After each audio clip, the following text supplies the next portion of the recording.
बिस्मिल्लाहिर्रहमानिर्रहीम। अस्सलाम वालेकुम। Welcome to Arsam's cuisine. आज मैं बना रही हूँ बीफ निहारी।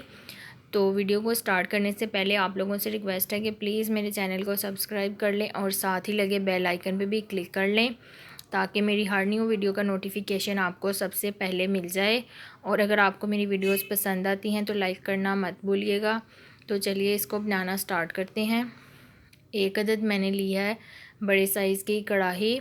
इसमें जाएगा हाफ़ कप ऑयल और इसमें जाएगा एक बड़े साइज़ का स्लाइस में कटा हुआ प्याज को हम ब्राउन कर लेंगे। अगर आपके पास ब्राउन प्याज मौजूद है तो फिर आपको ये स्टेप करने की ज़रूरत नहीं है।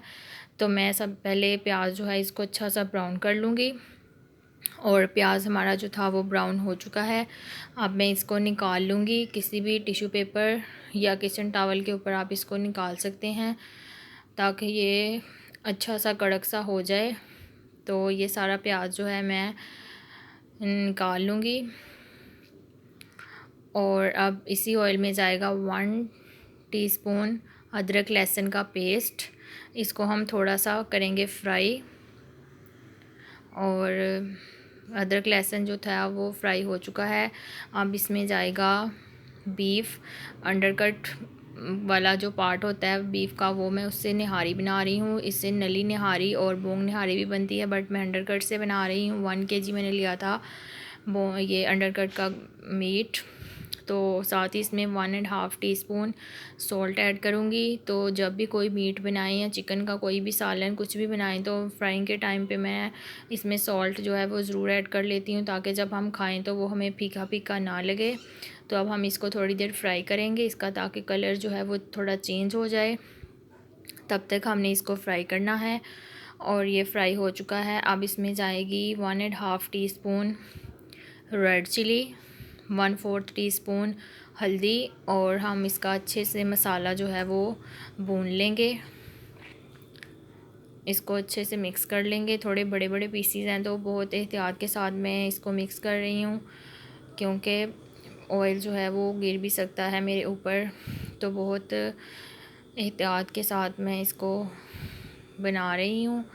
तो अब इसका मसाला हमने अच्छे से भून लेना है इसी नमक मिर्च के साथ। और बाकी चीज़ें बाद में ऐड करेंगे इसमें।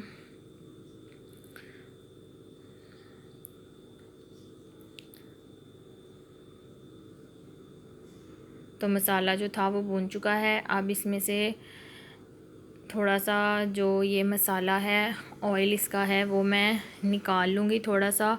उसको भी हम बाद में तरी के तौर पे यूज़ करेंगे। अगर आप चाहें तो अलग से भी इसकी तरी तैयार कर सकते हैं, बट मैं इसी में से निकाल रही हूँ, इसी को मैं यूज़ करूँगी।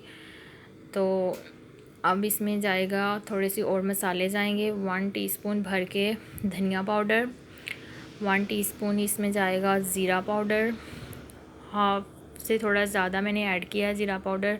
और 1/4 टीस्पून इसमें जाएगा गरम मसाला। तो अब हम इसको अच्छे से कर लेंगे मिक्स। और थोड़ी देर हम इनको इस मसाले के साथ भूनेंगे इसको।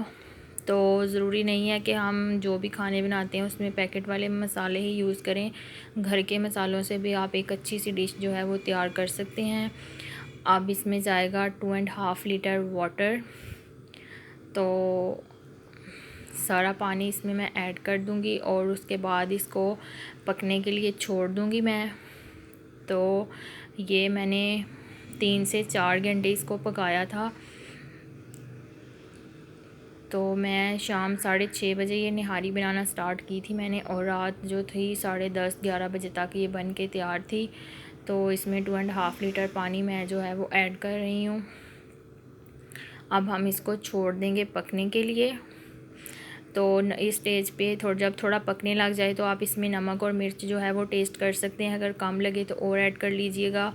और इसको पकते हुए तकरीबन 1 घंटा हो चुका है, लेकिन अभी जो इसका मीट था वो अच्छे से नहीं पका। तो इसमें थोड़ी नमक मिर्च मुझे कम लगी थी, मैंने इसमें थोड़ी और ऐड की थी। तो आप भी इसको टेस्ट करके देख लें जब भी बनाएं। तो अपनी फैमिली के हिसाब से जितनी नमक मिर्च आपके घर में खाई जाती है उस हिसाब से आप इसमें ऐड कर सकते हैं। और इसको 4 घंटे हो चुके हैं पकते हुए, और ये अच्छे से जो है वो इसका मीट जो है वो पक चुका है। ये मैंने पहले भी इसको चेक किया था और अब दोबारा से इसको मैंने देखें ये अच्छे से पका हुआ है। और अब हम इसको गाढ़ा करेंगे। इसमें हम चक्की वाला आटा जो है यूज़ करेंगे, उससे इसको गाढ़ा करना है हमने। तो उसके लिए मैंने 3 टेबलस्पून जो था वो लिया था आटा, और इसका मैंने एक थोड़ा सा पानी ऐड करके गोल सा बना लिया है। अब इसमें मैं ये ऐड करती जाऊंगी और साथ साथ इसमें चम्मच भी चलाती जाऊंगी ताकि जो इसके अंदर गुठलियाँ ना बने आटे की। तो जितनी कंसिस्टेंसी आपको पसंद हो उसके हिसाब से आप इसमें आटा ऐड कर सकते हैं। मुझे बहुत ज़्यादा गाढ़ी और ना ही बहुत पतली जो निहारी है वो पसंद है। थोड़ी जो मीडियम कंसिस्टेंसी की होती है वो अच्छी लगती है, बहुत ज़्यादा गाढ़ी भी अच्छी नहीं लगती। तो अब हम इसको दोबारा से आधा घंटा मैंने और पकाया है आटा ऐड करने के बाद। और ये जो मज़ेदार सी निहारी थी वो आलमोस्ट डन है, पकने वाली है। तो अब ये देखें इसकी कंसिस्टेंसी ऐसी है, ना बहुत ज़्यादा गाढ़ी है और ना ही ये बहुत ज़्यादा पतली है। तो अब मैं इसको करूँगी डिश आउट। उसके लिए मैंने ली है एक अदद प्लेट, इसमें सारी जो निहारी है वो निकाल लेंगे। आई होप कि आप लोगों को ये रेसिपी पसंद आई होगी, आप भी अपने घर में ज़रूर ट्राई करेंगे। ऊपर से मैं इसको गार्निश करूँगी lemon wedges, green chilli slices और जो ब्राउन प्याज था। मुझे दीजिए इजाज़त। टेक केयर, अल्लाह हाफिज़।